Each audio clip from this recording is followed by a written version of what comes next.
Para empezar, la psicología es una ciencia inexacta que comenzó tal vez en el siglo pasado. No es algo que a través de la historia de la redención la Iglesia fue expuesta a la psicología. Es algo que él usó un nombre en particular. Freud y Rogers y todos esos son caracteres, individuos, tíos del siglo pasado. A menudo mi pregunta surge, ¿qué hubiera hecho Pablo si no hubiera tenido entrenamiento en psicología, como hoy se pretende que un pastor debe ser entrenado en psicología para realmente poder aconsejar, especialmente si es psicología cristiana? Mi pregunta es, ¿qué es eso?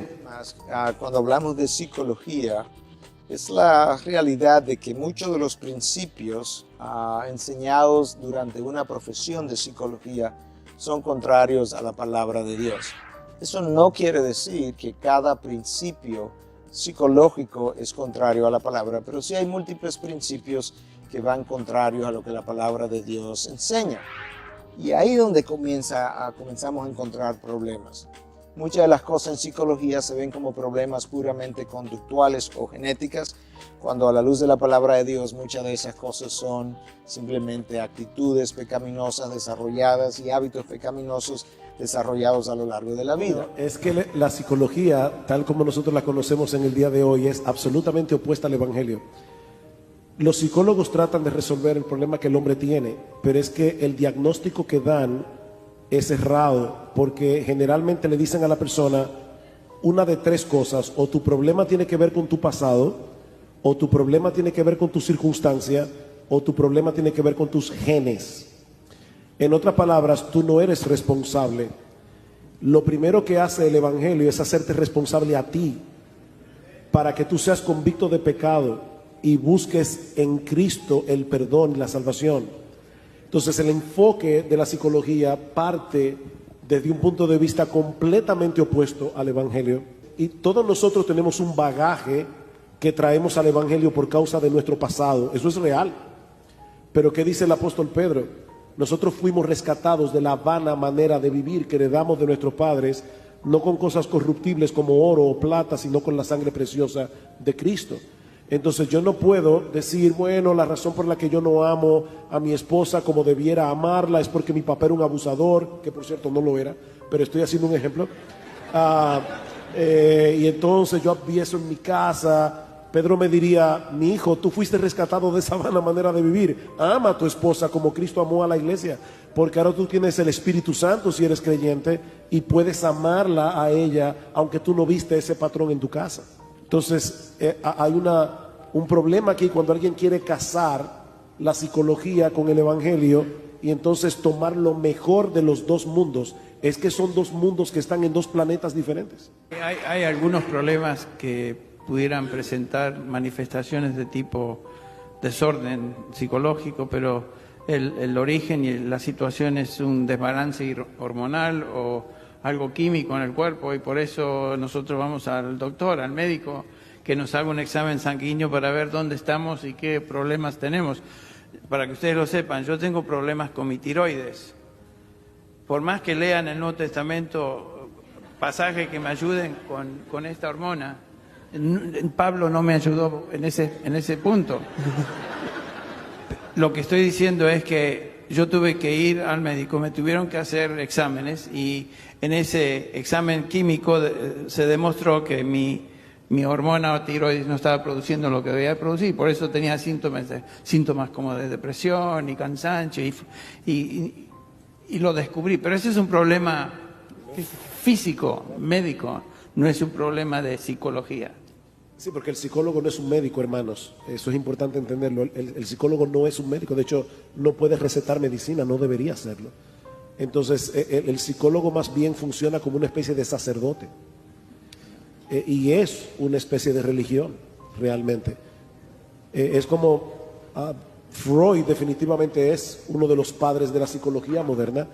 Y Freud se definía él a sí mismo como un judío que odiaba a Dios. Entonces, ¿qué puede salir de alguien que él mismo se define así? ¿Qué puede salir de allí que pueda ser de ayuda para nosotros a la hora de lidiar con el alma, no con el cuerpo? Si hay un problema del cuerpo, de hecho nosotros en nuestra iglesia, si alguien va con un síntoma extraño, nosotros le pedimos que se haga un análisis médico porque es probable que haya una causa orgánica en el asunto. Pero yo no lo mandaría nunca a un psicólogo, lo mandaría a un médico. Le ponen etiquetas a las personas que los ayudan a lidiar con su culpa de una manera incorrecta. Por ejemplo, vamos a suponer que yo pudiera sacar a Saúl de la Biblia y se lo llevo a un psiquiatra o a un psicólogo y le digo, mira, este individuo cree que su hijo está conspirando contra él. El otro día cuando vino de la batalla, las mujeres comenzaron a cantar, Saúl mató a sus miles y David a sus 10,000, y él dijo, aquí hay una conspiración. Está habiendo conspiración por todas partes. ¿Cuál es la etiqueta? Bueno, él es paranoico. Ahora yo me pregunto, ¿qué pasaría si yo llevo a Saúl a Samuel y le digo que lo diagnostique? Le va a decir, él es un egocéntrico. El problema de este individuo es que él al principio no quería ser rey, pero tan pronto se subió en el trono no quería dejarlo. Entonces el problema aquí es su pecado de egocentrismo y de megalomanía, lo que ha llevado a este hombre a ese punto. Entonces las etiquetas son muy engañosas en ese sentido. De manera que el estudiante de psicología que vive apegado a la palabra de Dios va a encontrar suficientes contradicciones a lo largo del camino, y uno de los peligros es que si usted no está bien fundamentado en la palabra, pudiera ser desviado. Por otro lado, nosotros tenemos, quizá no en cada país, pero múltiples países hoy en día tienen programas de consejería bíblica. Y entonces eso sería una recomendación, que usted pueda encontrar un programa donde usted pueda estudiar consejería bíblica, consejería cristiana, que va a tender a ayudar a las personas también a lo largo de un proceso de escucharle y aconsejarle, pero ya basado en principios bíblicos. Cuando me preguntan de consejería bíblica, eso es discipulado. Yo creo que si tú pones la vida de la iglesia como un highway, se supone que todo el mundo va avanzando, pero cuando tú tienes problemas en tu matrimonio, o tienes problemas de ira, o tienes problemas de adicciones, vamos a tomarte en el próximo exit, te desmontamos del highway, te vamos a trabajar puntualmente en tu problema, con la idea de subirte lo más rápido que podamos al highway. Eso es consejería bíblica, es discipulado intensivo. No es divorciado de la vida de la iglesia, es parte del llamado de la iglesia. Y yo creo básicamente que quizá el distintivo es entender la teología no lo es todo. Creo que es la base de todo, pero tenemos que aplicarla. Y muchas veces hay dificultad en tomar el sermón del domingo y qué yo voy a hacer con ese sermón el lunes en la mañana. Cómo yo conecto la verdad a mi vida y mis desafíos. O sea, la consejería bíblica no es otra cosa que tomar esa teología robusta que tenemos y verle mecanismo de solución a mis problemas. La teología tiene una función en mi vida. El pastor Miguel Núñez, haciendo una distinción, a veces dice, todo creyente tiene dos teologías. Una es confesional, es la de los domingos, todo lo que leemos en la Biblia, y otra es funcional. Cómo yo resuelvo mis problemas, cómo decido. Esa es la válida, porque esa es la que está dirigiendo tu vida. La consejería bíblica intenta conciliar esas dos teologías. Vamos a dar respuesta a los problemas basado en lo que hemos aprendido. Y creo que ahí entra el rol de la iglesia en todo eso. Así que la consejería bíblica opera en torno a una cosmovisión bíblica donde nos estamos santificando. En cambio, cuando hablamos de psicología, es totalmente subjetivo. La psicología trata con la conducta. Yo vengo y mi intención en esencia es hacerte sentir mejor. Entonces es muy relativo. Lo que puede ser verdad para John no es verdad para ti, Mateo. Entonces esto no hay verdad absoluta aquí. El psicólogo trabaja con tus emociones, te guía, pero un psicólogo puede decirte sin problema, no te conviene ese matrimonio, tú no eres feliz, deja eso. Entonces, ¿ves la diferencia?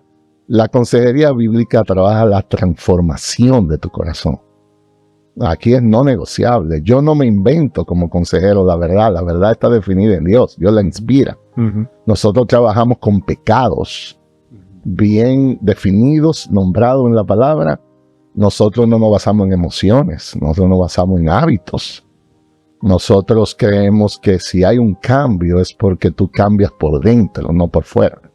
La conducta es totalmente secundaria en la consejería bíblica.